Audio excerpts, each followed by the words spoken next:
एक परिवार में 5 लोग थे। ओम प्रकाश, उनकी पत्नी सुमित्रा, बहू भावना, बेटा राहुल और एक थी उनकी बेटी प्रियंका। वैसे तो ओम प्रकाश और सुमित्रा के घर में सब कुछ ठीक ठाक था, लेकिन सुमित्रा की एक आदत थी। घर में कुछ भी गलत या सही हो तो वो किसी से कुछ नहीं कहती, और भावना स्वभाव की इतनी सीधी सादी थी कि अगर कोई उसके साथ गलत भी करता तो भी वो उसे कुछ नहीं कह पाती। इसी के चलते प्रियंका और राहुल घर में मनमानी चलाते रहते, क्योंकि घर को संभालने वाली औरतें इस तरह से रहती थी जैसे वो गूंगी और अंधी हो। माँ, मैं अपनी सहेलियों के साथ पिकनिक पर जा रही हूँ। ठीक है बेटा, चली जाओ। और मुझे आने में रात हो जाएगी, देर से ही आऊंगी मैं। अच्छा, कोई बात नहीं बेटा। अरे भावना, तुमको एक बार में समझ में नहीं आता क्या? नाश्ते में फिर से पराठे बना के रख दिए। कितनी बार तुमसे कहा है कि मेरे लिए ढंग का नाश्ता बनाया करो। ठीक है जी, आगे से ध्यान रखूंगी। अरे ये बहू से किस तरह से बात कर रहे हो तुम राहुल? अरे तो और क्या करूं पापा, इसको कहीं बात एक बार में समझ में ही नहीं आती। सुमित्रा, तुम अपने बेटे को समझाती क्यों नहीं? बहू से बात करने का ये क्या तरीका है? अरे जिसकी जैसी मर्जी आए करो, मुझे क्या। भावना बेटा, तुम भी तो कभी कुछ कहा करो।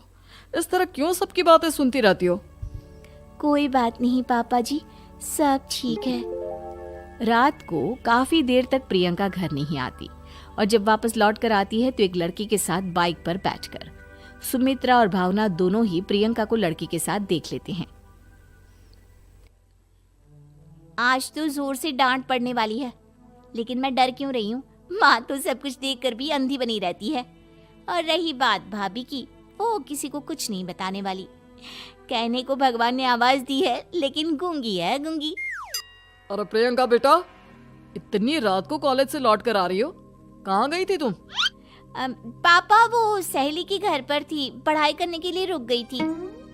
अच्छा, ठीक है, जाओ अपने कमरे में जाओ और सो जाओ।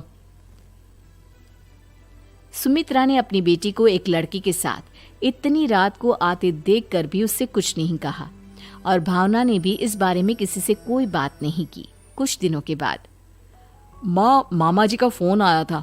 उन्होंने प्रियंका के लिए कोई रिश्ता ढूंढा है। लड़के वाले उसे देखने आ रहे हैं। अरे मुझे नहीं करनी शादी वादी, किसी लड़की को बुलाने की कोई जरूरत नहीं है। ये तुम क्या कर रही हो प्रियंका बेटा? तुम्हारी शादी की उम्र हो चली है और तुम्हारे मामा जी ने बहुत अच्छा रिश्ता बताया है। पापा, अब जिद क्यों कर रहे हैं? और आप क्यों मेरी मर्जी के खिलाफ शादी कराना चाहते हैं? अरे माँ, इसको समझाइए ना। आपकी बेटी, आप तो बस चुपचाप सब कुछ होते हुए भी देखती रहती हैं। अरे तो क्या कहूँ, और मेरे कहने से क्या हो जाएगा? वैसे भी गलत क्या हो रहा है, सब कुछ सही तो है। भावना बहू, देखो तो प्रियंका हमारी बात नहीं समझेगी, लेकिन वो तुम्हारी हम उम्र है। क्या पता तुम्हारे कहने से उसे कुछ समझ में आ जाए। नहीं पापा जी, मेरे कहने से कुछ नहीं होगा। मैं प्रियंका को कैसे समझा सकती हूँ? वो ननद है मेरी, कहीं मेरी किसी बात का बुरा मान गई तो? सुमित्रा और भावना में से कोई भी प्रियंका को कुछ नहीं समझाता। इस बात से राहुल और ओम प्रकाश जी दोनों ही परेशान हो जाते हैं। और फिर जब लड़का प्रियंका को देखने के लिए आता है, मुझे आपकी बेटी बहुत पसंद है, मैं उसके साथ शादी करने के लिए तैयार हूँ।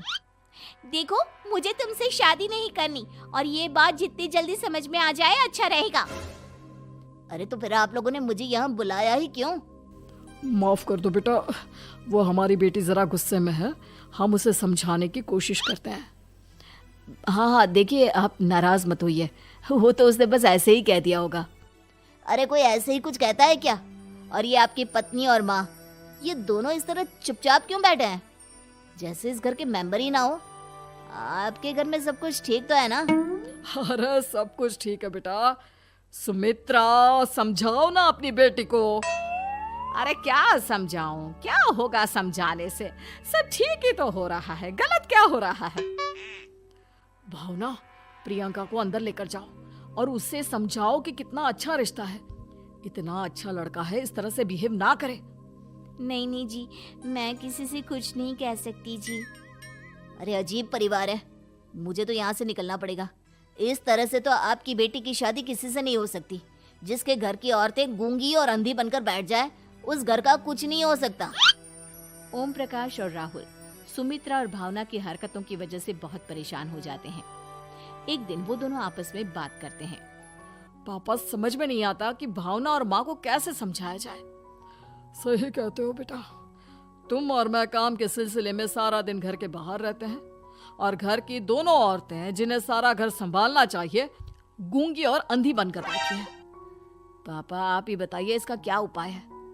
मेरी तो कुछ समझ में नहीं आता बेटा, लेकिन हमें कुछ तो करना पड़ेगा क्योंकि इन सब की वजह से प्रियंका बहुत ज्यादा बिगड़ती जा रही है। तुमने देखा उसे किस तरह से बिहेव किया था। अरे लेकिन पापा, हम करेंगे क्या? हमें एक नाटक करना होगा। कुछ दिनों के लिए हम भी गूंगे और बहरे बन जाते हैं, उसके बाद इन दोनों औरतों को अकल आएगी। हाँ पापा, शायद आपकी बात ठीक है। हम दोनों हर बार बात को संभाल लेते हैं और इसी वजह से माँ और भावना कुछ भी करने की कोशिश ही नहीं करते। और फिर अगले दिन, भावना, नाश्ते में क्या बनाया है? जी पराठे बनाए हैं। मेरे लिए पोहा बना दो। अच्छा जी, ठीक है, अभी बना देती हूँ जी। बहू, नाश्ते में क्या बनाया है? पापा जी, पराठे हैं और पोहे बन रहे हैं। अरे बहू, मुझे तो उपमा खाने का मन था, मेरे लिए उपमा बना दो। ठीक है पापा जी, अभी बना देती हूँ। भाभी, जल्दी से जरा मेरा कॉलेज का टिफिन तो पैक कर देना। और सुनो, मुझे ना भिंडी की सब्जी खाने का मन है। सुमित्रा चुपचाप बैठी बैठी सब कुछ देख रही थी। उसने किसी से कुछ भी नहीं कहा और ये देखकर भावना को मन ही मन गुस्सा आ रहा था, लेकिन वो किसी से कुछ नहीं कह रही थी। उसे लग रहा था कि ओम प्रकाश जी, जो हमेशा उसकी साइड लेते थे, वो भी आज चुपचाप बैठे हुए थे। शाम के वक्त प्रियंका अपने बहुत सारे दोस्तों को लेकर घर आती है और उधर दूसरी तरफ से राहुल भी अपने ऑफिस के दोस्तों को लेकर घर आ जाता है। प्रियंका अपने कमरे में तेज म्यूजिक चलाकर डांस करती है और राहुल अपने दोस्तों के साथ बैठकर जोर जोर से हंस रहा था।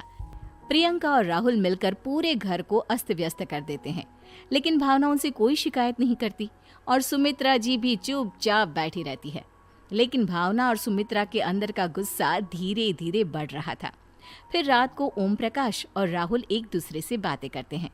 पापा, हमने इतना कुछ किया, फिर भी भावना कुछ बोलती ही नहीं और माँ भी कुछ गलत करने से किसी को रोकती ही नहीं। तुम चिंता मत करो बेटा, इन दोनों के अंदर का गुस्सा भर रहा है और बहुत जल्दी बाहर आने वाला है।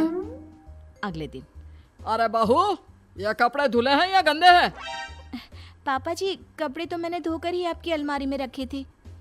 मुझे तो साफ नहीं लग रहे, एक बार और धो देना। प्रियंका, मैं सोच रहा था कि तुम्हें उस लड़के से शादी नहीं करनी है ना, मत करो। एक काम करो, वैसे भी क्या रखा है शादी वादी में, तुम्हें जो लड़का पसंद है उसके साथ जाकर कोर्ट मैरिज कर लो। इस बार ओम प्रकाश और राहुल की बात सुनकर भावना और सुमित्रा के अंदर का गुस्सा जाग उठता है। मैं किसी से कुछ कहती नहीं जी, इसका मतलब ये है कि आप लोग मुझे परेशान करते ही रहेंगे।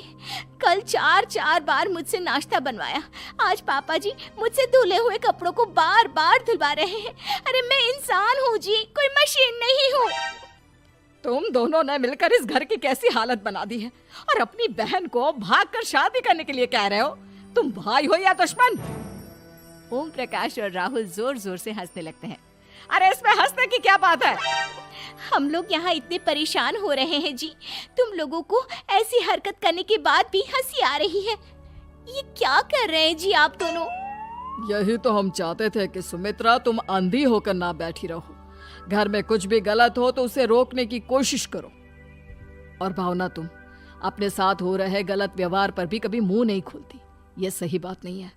मैं चाहता था कि तुम्हारी भी जुबान खुले, तुम गलत बात का विरोध करो। गूंगी बहू और अंधी सास की ये जोड़ी इस घर में अब नहीं चलेगी।